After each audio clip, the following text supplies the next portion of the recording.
Imagine a world where humanity pursued unity over division. Imagine a world where humanity acknowledged the oneness of everything in the universe. Imagine a world where humanity chose love and light over everything else. It's Not My Credit to Take explores the stories of people from all walks of life who seek to uplift humanity and restore Christ consciousness on this planet. Their unique journeys of tapping into their gifts, talents, and the infinite consciousness are amazing, and their willingness to share them to wake up humanity to their true essence and potential is even more remarkable. Get ready to laugh, to cry, and to be inspired. I'm your host, Dr. Ed Slover, and welcome to the It's Not My Credit to Take podcast. Hello, Katrina. How are you today? I'm awesome. How are you? I'm well. I was just getting the pronunciation of your last name. It's Katrina Bos, who is my guest today. And it's Katrina the Boss. The Just boss. for listeners, we can sift through any confusion that you're the boss of this podcast conversation today. Katrina is the author of 6 books and teaches tantra and grounded spirituality. Her gift is in her storytelling that brings people on an intimate journey to know themselves. Katrina also shares how we can apply tantric principles to every aspect of our lives, bringing us the intimacy and happiness that we know is possible through the recognition of the divine union of the masculine and feminine. She believes that we're on the growth edge of humanity right now, having lived with old paradigms of separation and domination for millennia. With that veil now lifting, people are wanting more from their relationships. And to achieve that, we must redefine what the masculine and feminine are so that we can play in the duality and experience union and true bliss. Katrina, welcome to the It's Not My Credit to Take podcast. Thanks for having me. That was a really well-written intro, I think. And I need to give you all the credit because you basically wrote it and I simply plagiarized it. Nice. I just saw something funny the other day. It said, they said I plagiarized it, not my words. Sorry. I'm going to go with I repurposed it so I don't get into any legal trouble. So why don't you tell us a little bit more about your background and how you ended up where you are in your life? Oh, wow. I grew up in Toronto and I was always a real academic. I went to University of Waterloo, studied mathematics. Then I married a dairy farmer and moved to the middle of nowhere. And I was a computer programmer for a while until I had children. And then shortly after that, I had a health crisis when I was 29. And I had breast lumps growing. And my mom had just died of breast cancer, and her mom had died of breast cancer. And I met a man who was a healer. He didn't mean to be a healer. He was actually electrocuted, which is a whole other story, carrying an extension ladder, hit a hydro wire. And afterwards, he could heal people. And he had experienced more in life than sort of what we've experienced in our three-dimensional, what we learn in school, what we do to work. And he was the first person I ever met that when I sat with him, I remember looking at him and thinking, how old are you? Like he felt like he was 700 years old. And he was the first person that allowed me to kind of drop what I believed to be true, what I believed was right, everything I'd ever accumulated in my life, in my brain or my experience. And I thought, whoever you are and whatever you are, I want to experience this because this seems better, bigger, different, something. So he helped me go within and kind of understand the lineage of what had been killing all the women in my family.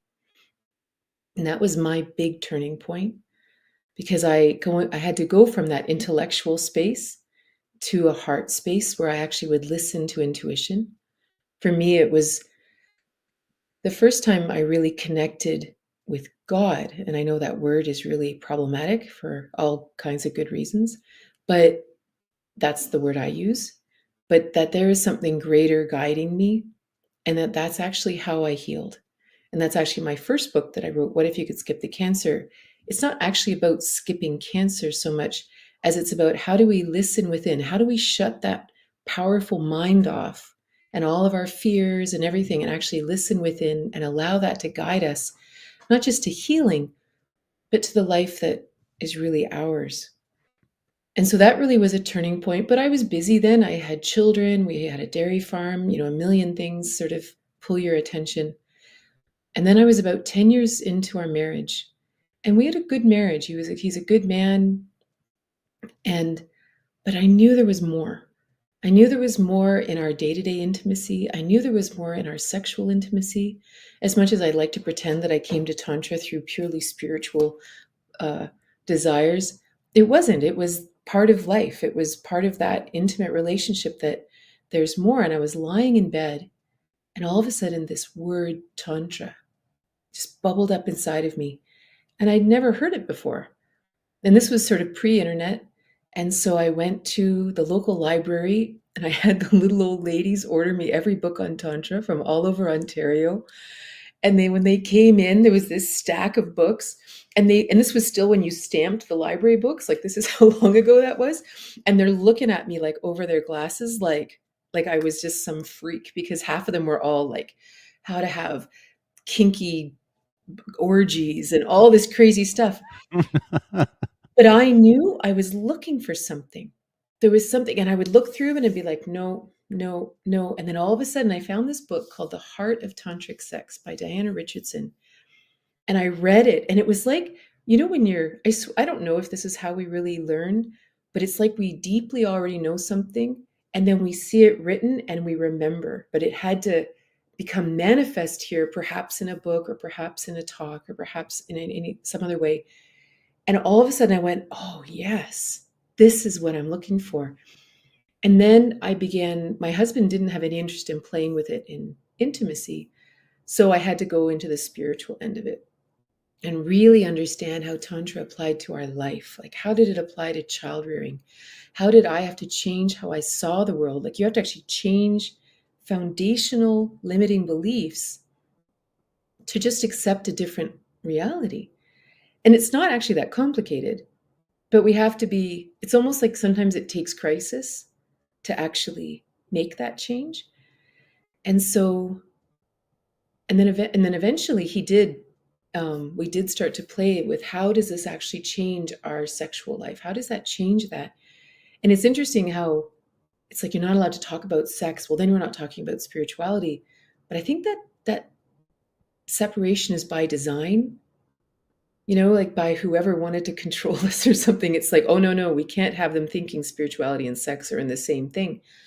Because when it's applied to sexual intimacy, you have these two energies coming together. And this is all orientations, it's not necessarily heterosexual, but you have these two like infinite beings incarnate here coming together in the most intimate way. The bodies fit together, the energies start to cycle, and it takes you somewhere. And you actually, one friend of mine, he was all mad at me one day, and he says, not all of us experience God during sex. I was like, but I think we can. Like, that's the whole point. It's like this is why I have such a passion about the masculine, feminine, like the infant, the universal energies, not male, female. Because, if you imagine God is oneness, however you understand that, universal consciousness, whatever. And then that splits into duality, which is us talking or me holding a computer or whatever. When the magnetism draws them back together, if they can actually merge, they come back to oneness. And I believe, well, I know, I don't have to believe it, this happens in sexual intimacy. And it changes you the same way that a deep meditation practice or an aha moment or something specifically wonderful that someone does for you, it changes you and you're never quite the same. And so today I've written a bunch of books, and I teach and I share, and I'm quite passionate about it all. Not quite so much about mathematics, but it's a different way of mapping the universe. I'm curious if you can go into duality a little bit more, because when many people think about that, they think on, off, positive, negative, and positive in a favorable sense, negative in an unfavorable sense, but I don't think that that's what you're getting at when you reference the masculine and feminine duality.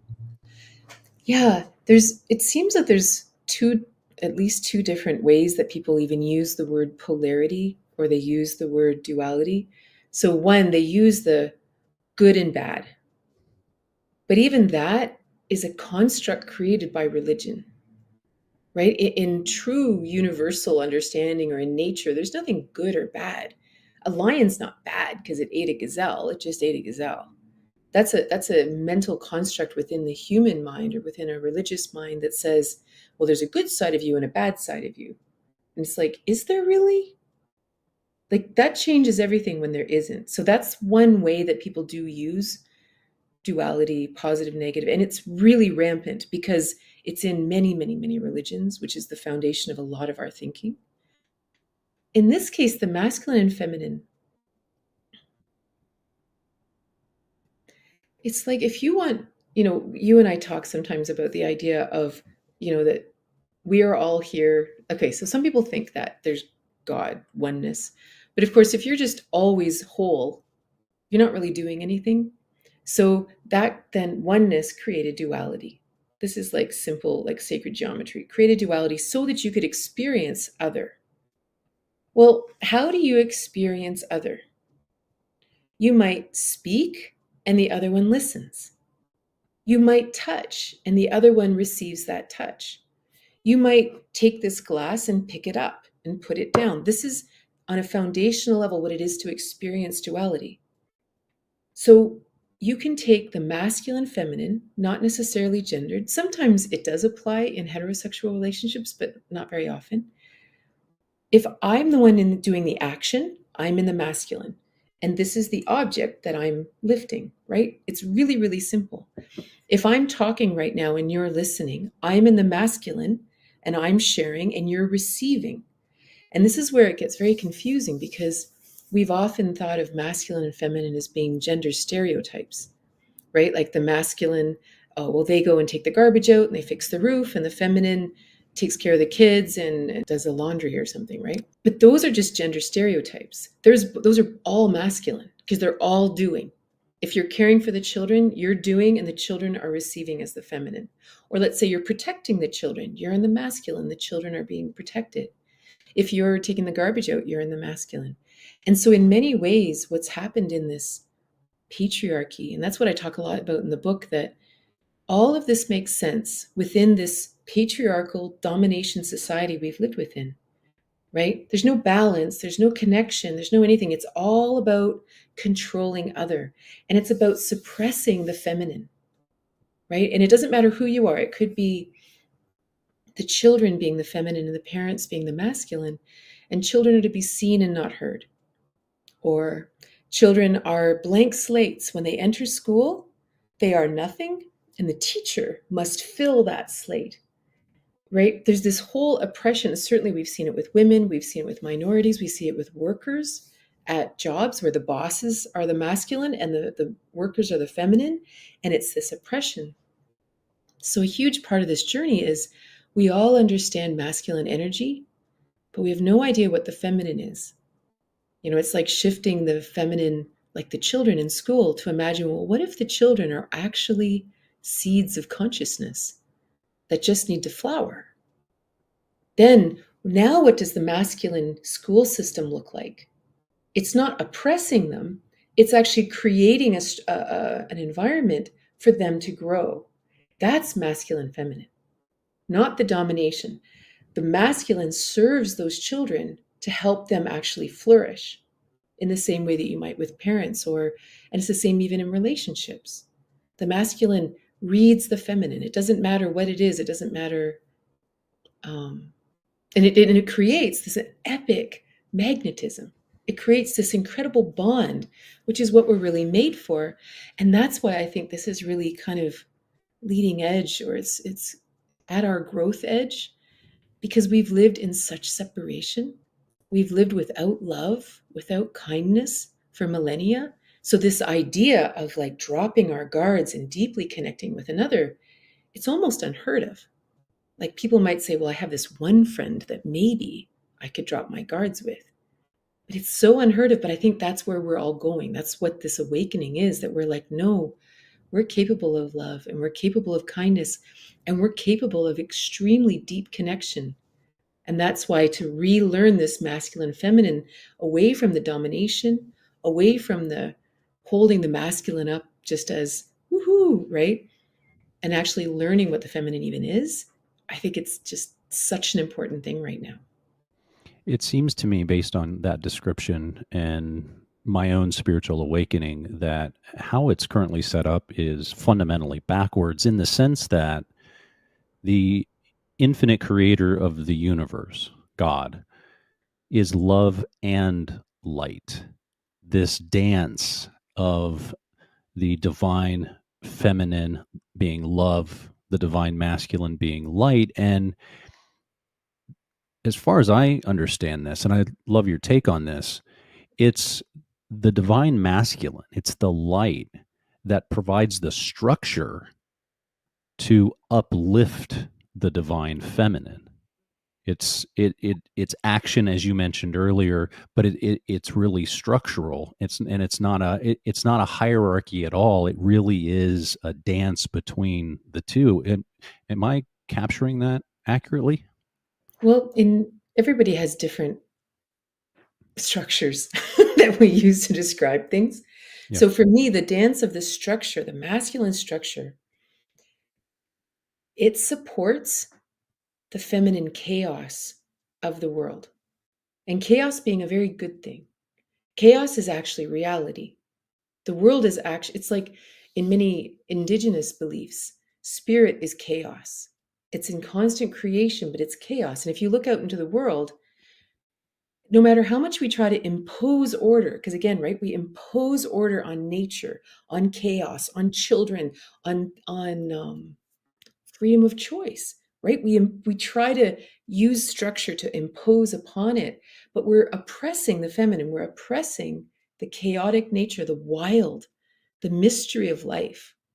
So instead, if you imagine that masculine energy is always supporting chaos, right? So in many ways, it's the same language, it's the same uplifting, but it's not, it's the chaos is, I think when you say uplift, I have some weird trigger that goes that it needs uplifting, like there's some kind of weak feminine thing or something in it, but that's just my trigger. And so the key is that it's almost like, let's say a parent, the parent can create this beautiful structure for the child's chaotic growth, because ideally, chaos just means unstructured. So a seed is going to grow as it's meant to grow unless it's infringed upon. So the masculine wants to create the perfect environment for that being to grow in whatever chaotic, wild way it wants to grow or it needs to grow. That's where the masculine is so strong. It's never about controlling or anything. And like you say, you uplift whatever they're already doing. And there's a passion, there's an empowerment in that. Like people, like men, for example, like they'll often say, I want to help, I want to feel more masculine because this patriarchy might have oppressed the feminine, but wow, did it ever hit the guys too? Right? The guys don't even know what to do anymore. Well, the best thing people can do if you want to feel masculine, all people, is like you say, uplift other people, go out and help, contribute to the community, volunteer, be a part of something, and that will actually manifest the masculine within us. But we need to redefine it because so often we think, no, I want to feel masculine because I have big pectoral muscles or because I have a big car. And it's like, no, that's just a gender stereotype. Masculine energy does. There's a great Chinese saying that talk doesn't cook rice, right? If people want to feel masculine, you have to do. You have to go out, you have to help, shovel the neighbors' walks, do whatever you can where you have snow. you know, Not in Arizona, not Katrina. in Arizona. Yeah, I don't even know what that is anymore. Yeah. One of the things that dawned on me the middle part of 2023 was what my word of the year was. And I ended up reading a book by John Gordon called One Word. And it turns out that my word that I selected, however consciously or unconsciously, was surrender. Mm. Coming into 2024, the word is allow. And when I hear you describe the masculine and feminine action and receive, it also occurs to me that my word is really going to be more about getting in touch with the divine feminine. How do you talk with men, or how do you talk with people that orient more toward the masculine and help them work through allowing themselves to be loved and cared for and nurtured? So it's such a good question because, so even say if I do women's retreats, because women want to access their feminine, ironically, we spend most of the time talking about building their masculine. So, for example, if they want to access their vulnerability, which is where their truth is or their emotional truth is, they actually need to develop their own strong protector. Because the reason they can't access it is because they feel too vulnerable in the world, because they don't have a healthy masculine. But as soon as they have a healthy masculine, they can share anything they want. And someone could say something, they'd be like, back off. And then they can access their feminine, right? In the same way, for men, because they've been and not just men, but anyone that orients to the masculine, because their energy has sort of sided with the patriarchy, whether they wanted to or not, there's a natural oppression of the feminine out there, but also inside. So all of a sudden, they have no connection to their own emotions. Like women were never allowed to get mad, and men were only allowed to get mad. That was the only acceptable emotion. And so there's a redefining inside that says there's nothing wrong with the feminine, right? Because they believe there's something wrong with the feminine. There's something wrong with emotions. There's something wrong with vulnerability, right? Because that's what we've been taught. The feminine is wrong. The feminine is weak. The feminine must be oppressed. And as soon as they start to realize that, wow, when that person comes in and that pisses me off, that's an important emotion. I don't have to freak out. I just have to go, interesting. This is important feedback. And then all of a sudden their feminine truth really matters. And they realize, wow, this is a strength. It's not negative at all. If something suddenly happens and they get really, verklempt or something and they're kind of emotional, they're like, they can actually take that as feedback and say, this must really mean something to me. You know what? This gives me the confidence to fight for it. Right? That feminine emotion empowers them to take the action they want to take. But they need to understand the dance of the masculine and feminine inside, right? And that's why it's interesting because it's the opposite of the women. They have to learn how to say no. They have to learn their proper masculine, but it's the same. Like this is the cover of my book. And oh, wait, here we go. And see how the yin yang symbol, it's so funny, it's backwards. It flows into each other. It's like a three-dimensional thing. An artist, a beautiful artist, painted this for me. And I had asked her, I said, could you create a three-dimensional yin yang symbol? Like the masculine is always flowing into the feminine, and the feminine is always flowing into the masculine, because I don't think the yin yang symbol is supposed to be two-dimensional. I don't think it's supposed to be static, right? So now all of a sudden, whether we err on the side of masculine or feminine, it's always moving. There's no such thing as I'm always in the masculine, because it's really dangerous to think we're always in the masculine, because then we never cry, we never admit our vulnerability, and every single person in the world loses people, has disappointment. That's not gendered. And for our own inner health and balance, we all have to be able to be both. natural. I mean, in relationship, I love being in the feminine. That is where I shine. It's my journey. It's my growth edge. And my partner, his growth edge is to keep expanding in the masculine, keep getting those ducks in a row and finding that inner strength. But in my life, I have to be whole, that in any interaction, I may be in the feminine or I may be in the masculine, right? Because otherwise, let's say I always have to be in the masculine. Maybe normally because of childhoods and things that want to keep us always in the protector of our own inner child. What that does is it forces everyone else into the feminine all the time.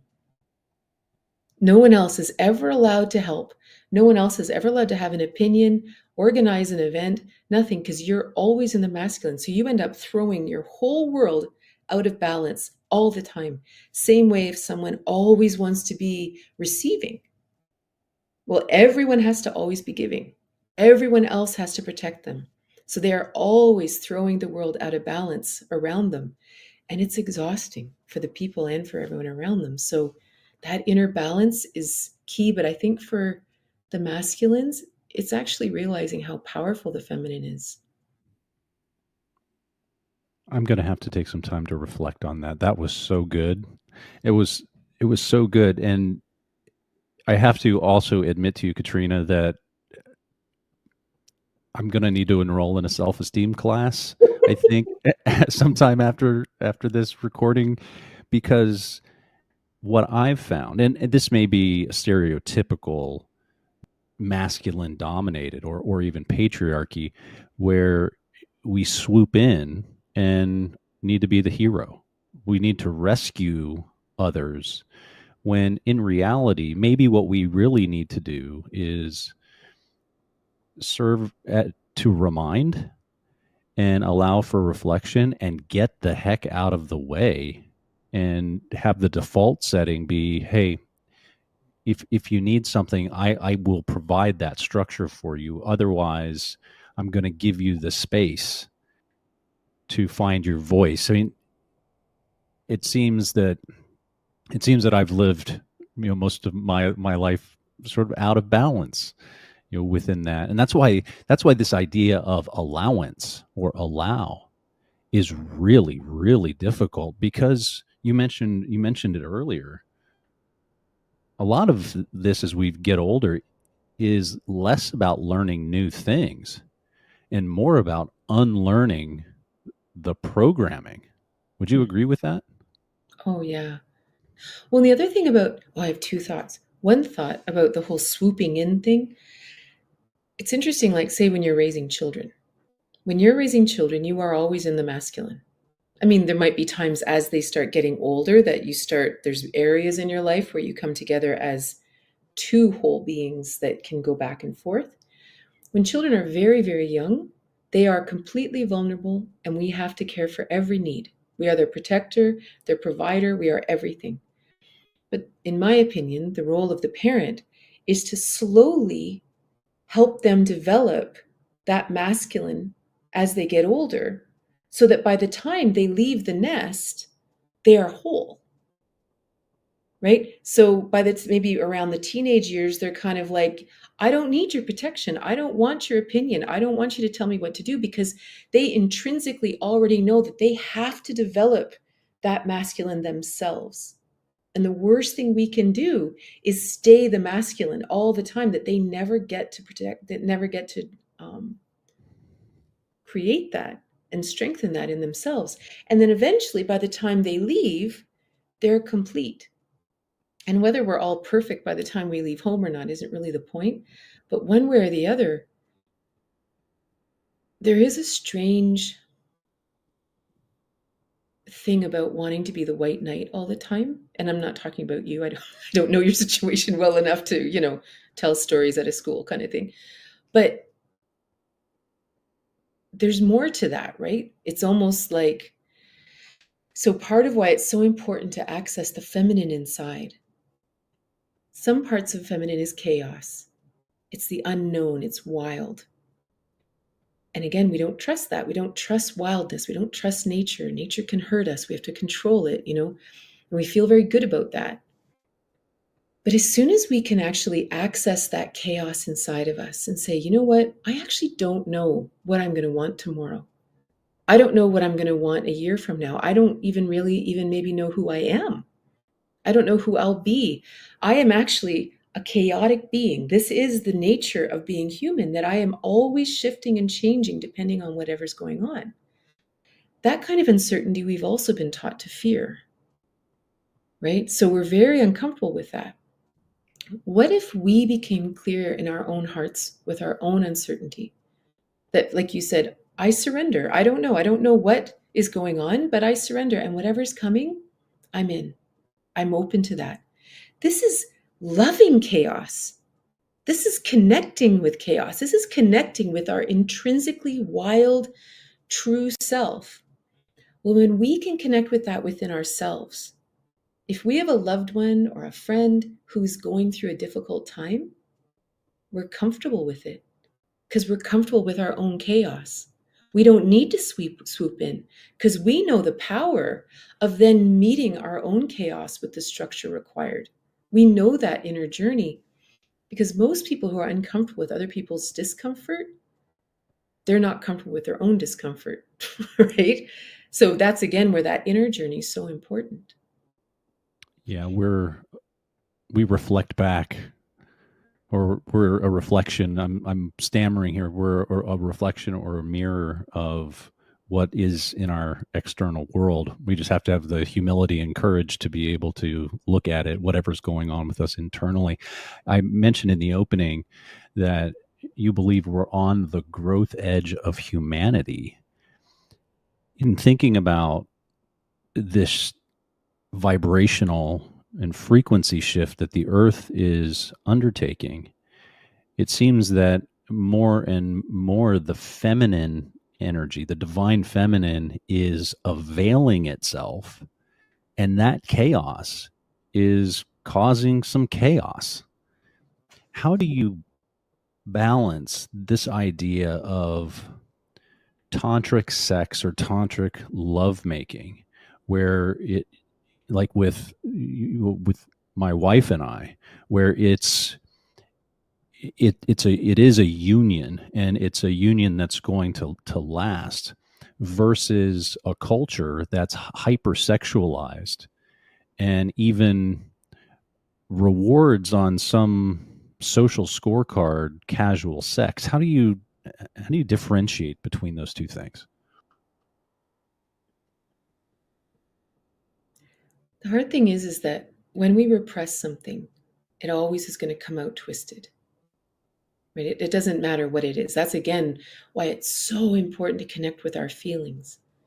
It's so important to connect with where we really are in the world. Like, for example, the feminine is manifest and the masculine is God or energy or something. Like, and again, this isn't better or worse or up and down.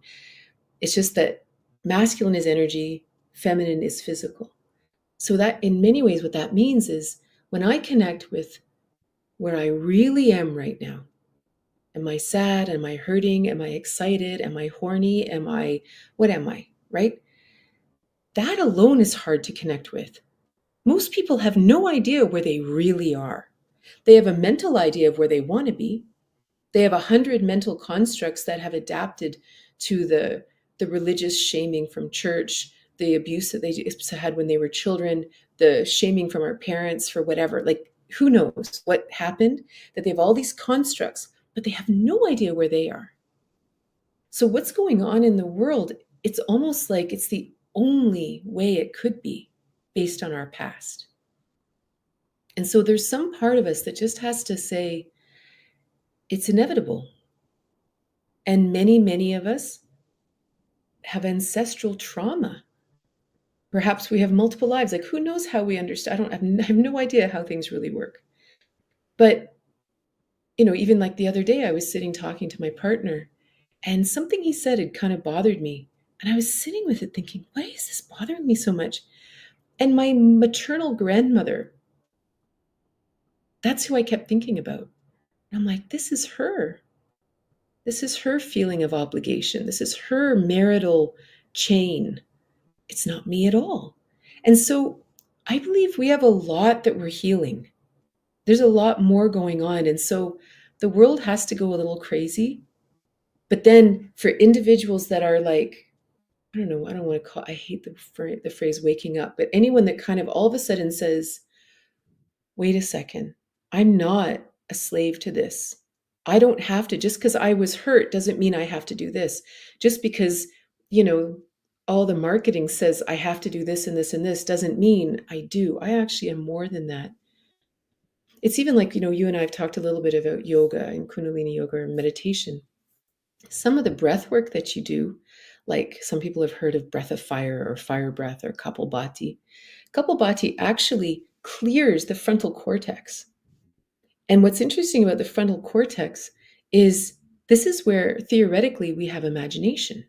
This is our ability to have abstract thought. It doesn't develop until we're like 8 or 9 years old, which is why when we're 7, you can't say, well, we're going to do this next week, because they're like, what's next week? Like that doesn't mean anything. But to us, we can imagine time space continuum and understand this. This is my theory that I believe that the frontal cortex is meant to be a place where we manifest dreams and visions. It's like a laboratory where we can put all these excellent things in. And that's how like Tesla used to talk about that he would create all of his inventions inside, and then he would manifest them in the world. But the problem with the frontal cortex is this is, say, for example, what the churches hack. It's what marketing hacks. And they put ideas in there. They put fears. They put structures. If you don't look a certain way, you're going to be alone for the rest of your life.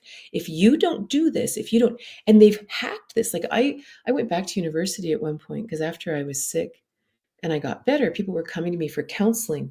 And I kind of figured that my math degree wasn't really worth much for that. So I thought I'd go back and study psychology. And once I was in a class once and they were talking about psychological testing, and 70% of psychological tests are done for marketing companies to try to figure out how to hack the frontal cortex and take away people's freedom of choice. Right? So it's going to take a lot. So then when we do something like yoga, meditation, something like that, what we're doing is we're accessing another part of us outside of the programming. That's why when you meditate, say 10 minutes every day, it changes your life because you're actually orienting to some place that cannot be hacked. And that's when we actually get to start. So imagine the intimacy that you and your wife have. You are not here with it because as soon as we're here with it, all kinds of crazy happens.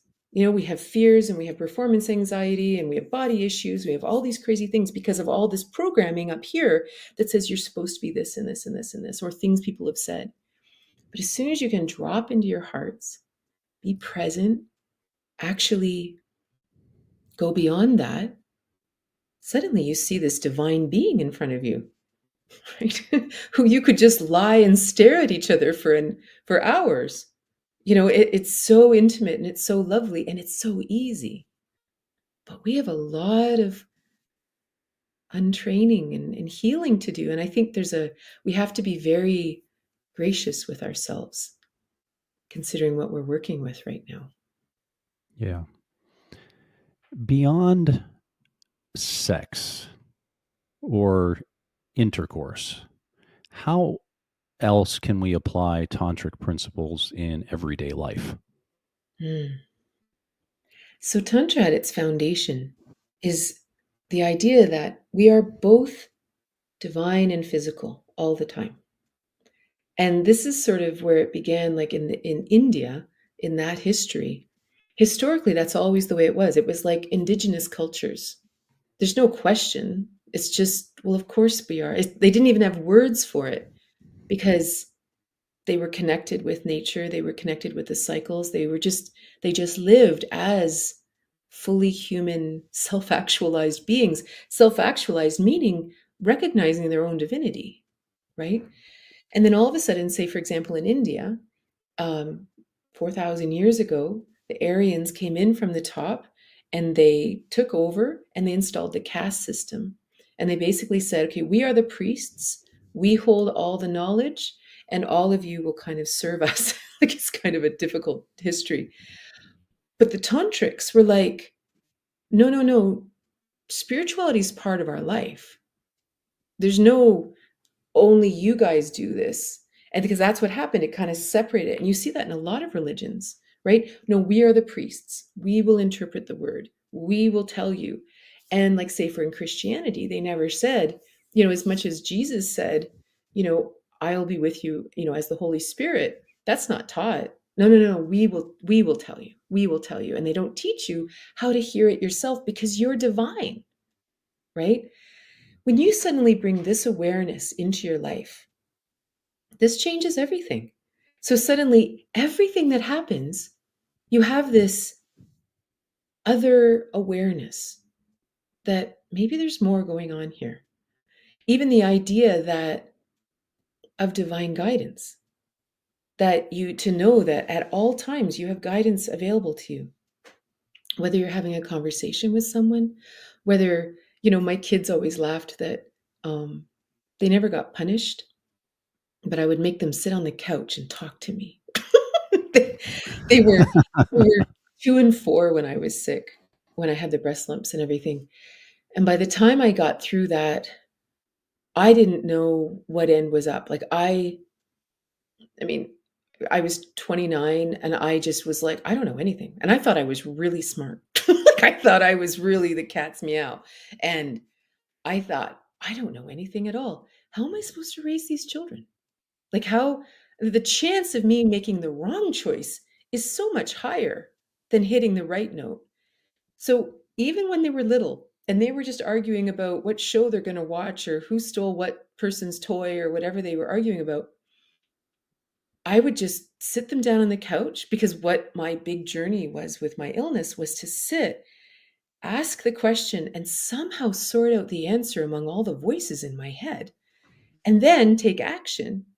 So that's the biggest tool I had when my kids were little. So I would sit on the couch and I'd listen to both of them. And it was always very important at that age, you know, and, and I would listen to them, but I would listen within. And the answers were so strange. Like, every so often it was just like, let's go for a walk. Cause that's what I saw in my mind. Or let's make cookies. Or here's what has to happen, or whatever. But I never knew what I was saying, but I had so much faith in that. I had so much trust in that inner connection that, no, I have higher guidance, or I am divine. These beings are divine, and those aspects of us can talk. Because it's almost like kids can feel it when you're actually being genuine. Like, what does genuine mean? Maybe genuine means we're actually being whole beings or something. But and they would respond. Always. All, like, I mean, they're 28 and 26 now.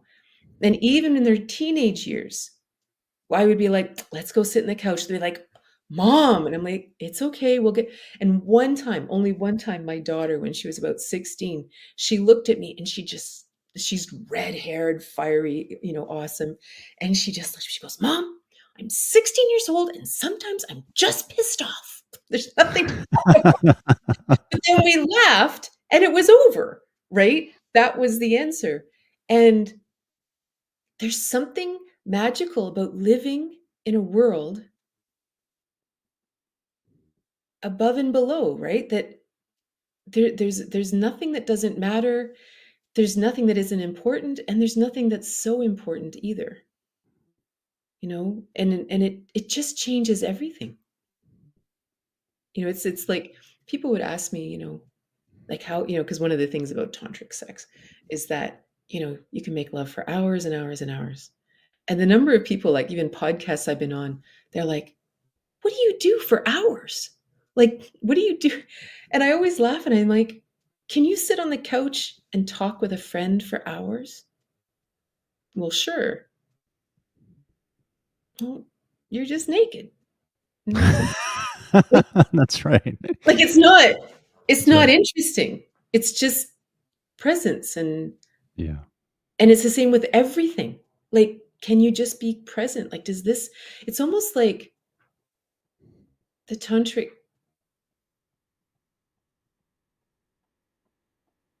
Yeah, there's one whole sense of it. It comes out of Kashmir Shaivism, where they look at, they talk about this being Maya, this world of illusion, and that there are these five fetters that hold us, or that hold us in Maya.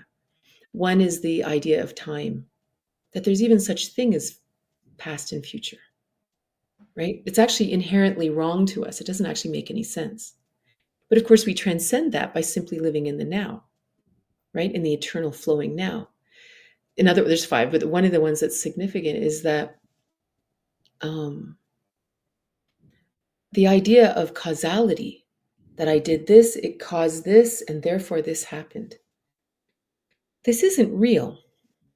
Life is just life. Stuff happens. Sometimes we seem to be able to connect dots, but it's not necessarily true.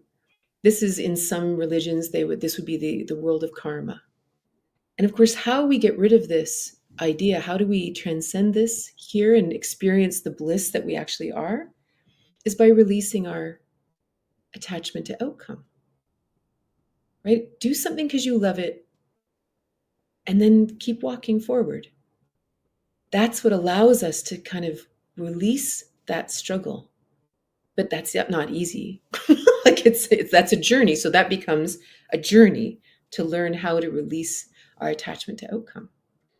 And we're programmed to focus on outcome. We're programmed to focus on the scoreboard at the end of the game or the grades at the end of the academic year. We're conditioned for that rather than, as you said, doing something for the sake of doing it because it brings you joy.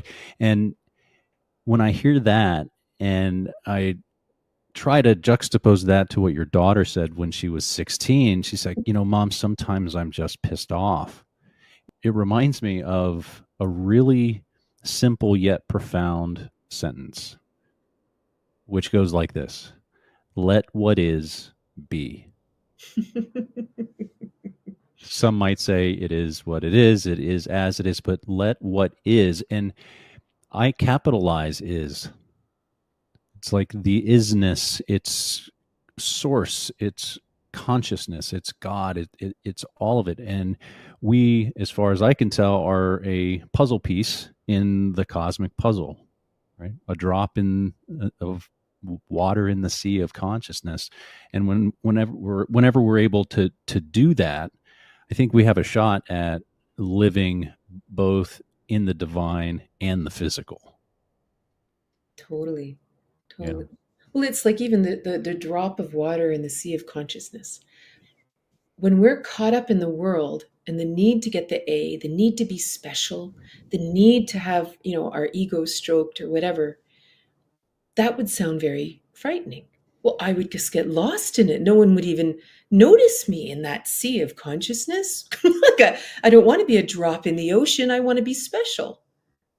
But if you flip it and you say, but you have the ocean behind you, like you have the power of the ocean that you're living with. Who cares what it looks like? Right? Like we've lost the thrill of just the experience, because we really are epic beings and we really can do anything. But we just haven't been living that way. And we haven't seen a lot of people live that way. The Tony Robbins of the world are way over there. Yeah. This has been a really interesting conversation. Thank you so much for sharing your insights. I learned more about Tantra today than I ever thought I would learn in my life. So thank you for that. Before we wrap up, how can people learn more about you and the work that you're doing? Yeah, the best thing to do is to go to katrinabos.ca, and that has all of my teachings, courses, all my books are available on Amazon. If you look up Katrina Bos, you'll see them all there, and they're on my website. I also teach live on Insight Timer, which is a very cool meditation app, and live on YouTube. But yeah, I've got lots of online courses and things that we do together. So Very good. I'll make sure and put your website address in the show notes. It is Katrina Bos, Bos.